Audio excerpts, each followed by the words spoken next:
guys, and welcome to another guitar lesson with me, Rex Pearson from rexpearson.com. I'm sure you saw it down there, but I thought I'd say it anyway. I hope you're having an awesome week.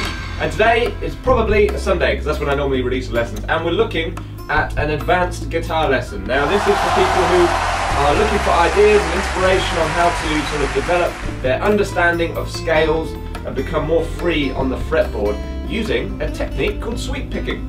And it's not really a method that's used very often. I've never actually seen anyone use this method because it's a method that I came up with to learn scale shapes and try and be able to move around the fretboard a little easier.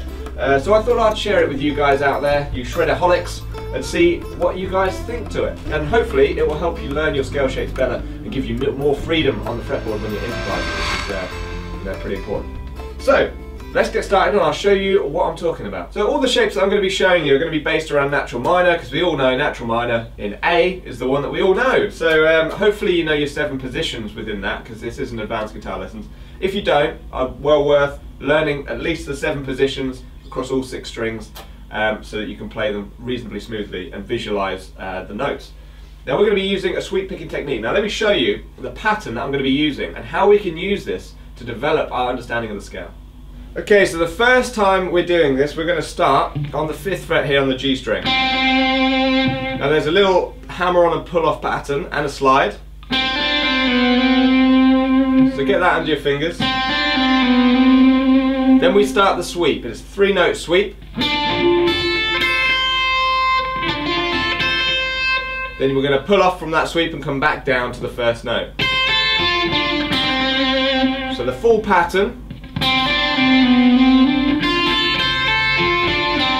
And then it will repeat from there.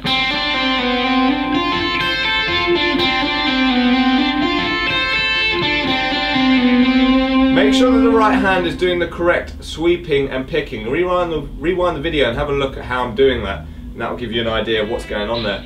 Right, now here's the musical bit, the bit that's going to help you hopefully solidify your scale shape. The way that this works to help you develop your scale knowledge is to try and take a musical sequence and move it into the next part of the scale shape. So what I'm going to do with this one is, or what we're going to do, is we're going to move it up 1 fret. And we're going to start 1 fret higher and repeat the musical sequence.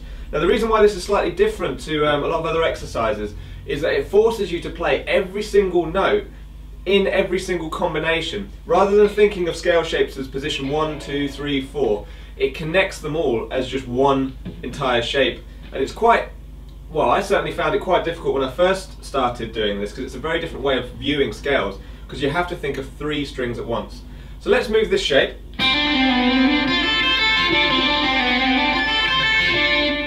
We're going to move it up 1 fret. So we're going to start on the 7th fret. Now try to work out where those scale notes would be and in the right order with that shape. I would do that first before listening to the next part, so I'd pause the video there and see if you can work out where the shape happens from here. Then we're going to move on. Start on the 7th, let me show you what it would sound like.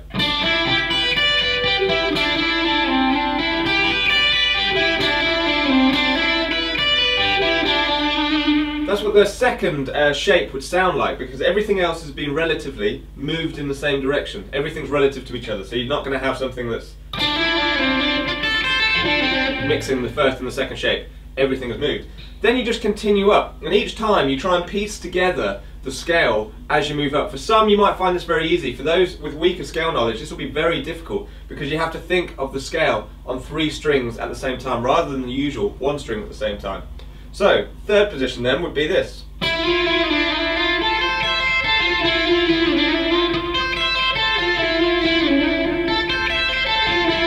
4th.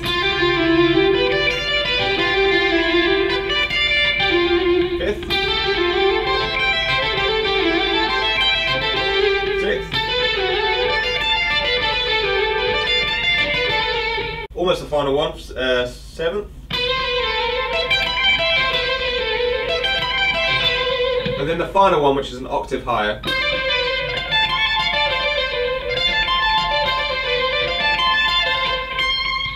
And at the end there, I finish it with a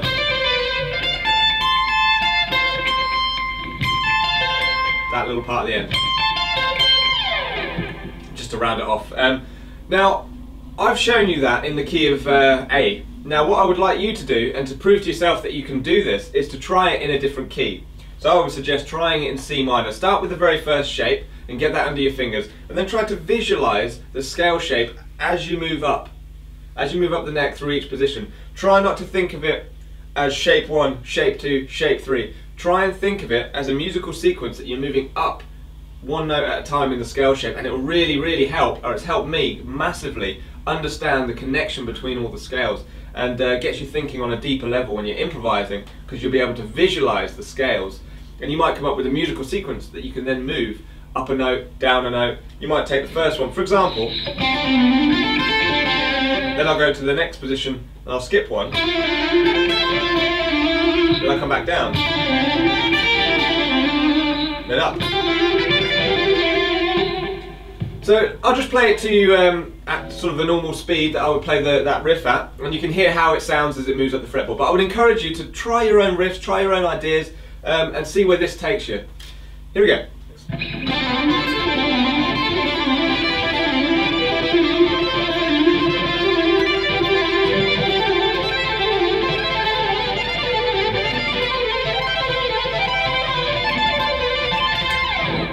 So remember that the idea of the exercise is to try and develop your scale knowledge using a musical sequence, and in this case we're using a sweep picking riff.